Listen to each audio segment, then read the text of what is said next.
दुनिया के नक्शे पर एक नई बिसात बिछाई जा रही है। डोनाल्ड ट्रंप ने बोर्ड ऑफ पीस का जो पासा फेंका है वो ऊपर से तो गाजा में अमन की कोशिश नजर आता है, लेकिन कूटनीति की बंद फाइलों के पीछे एक गहरा सस्पेंस छिपा है। जी हाँ, क्या ये वाकई सिर्फ युद्ध रोकने की पहल है या फिर इसके पीछे कोई गुप्त एजेंडा है? हवाओं में एक अनजाना सा डर तैर रहा है कि क्या ट्रंप की नजरें गाजा की आड़ में भारत के सबसे संवेदनशील हिस्से यानी कश्मीर पर टिकी है। इस रहस्यमयी प्रस्ताव ने दिल्ली से लेकर पेरिस तक हलचल मचा दी।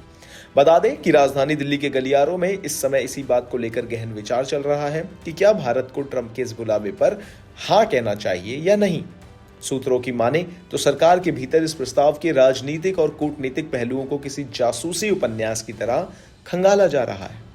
मामला बेहद संवेदनशील है, इसलिए भारत का हर कदम बहुत संभल कर उठ रहा है।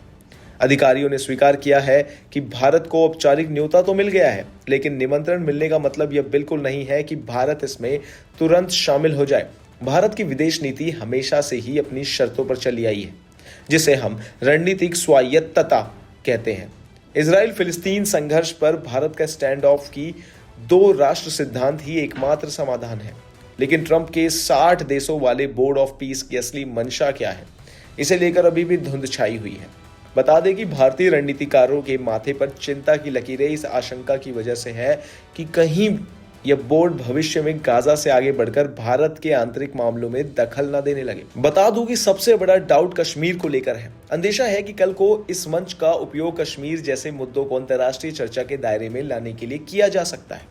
ट्रंप का पिछला रिकॉर्ड भी कुछ ऐसा ही रहा है। मई 2025 में जब भारत और पाकिस्तान की सेनाएं आमने सामने थी, तब ट्रंप ने मध्यस्थता का श्रेय लेने की कोशिश की थी, जबकि भारत ने साफ कहा था कि वह मामला आपसी बातचीत से सुलझाए। यही रहस्यमयी रवैया भारत को इस प्रस्ताव से दूर रखने पर मजबूर कर रहा है।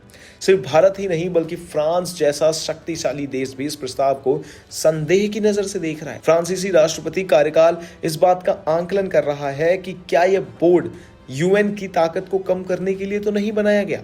फ्रांस को भी लगता है कि इस बोर्ड के चार्टर में कुछ ऐसी बातें छिपी हैं जो मौजूदा वैश्विक व्यवस्था के लिए खतरा बन सकती है। व्हाइट हाउस ने इसके लिए एक हाई प्रोफाइल कमेटी बनाई है, आपको बता दूं, जिसमें मार्को रूबियो, टोनी ब्लेयर और विश्व बैंक के अजय बंगा जैसे बड़े नाम शामिल हैं।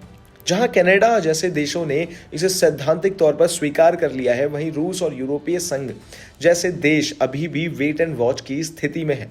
भारत के लिए यह फैसला किसी अग्नि परीक्षा से कम नहीं है। एक तरफ दुनिया की शांति में भागीदारी का मौका, तो दूसरी तरफ अपने आंतरिक हितों की सुरक्षा को चुनौती। इन तमाम जानकारियों के लिए बने रहिए हमारे साथ भारत एक्सप्रेस पर। धन्यवाद।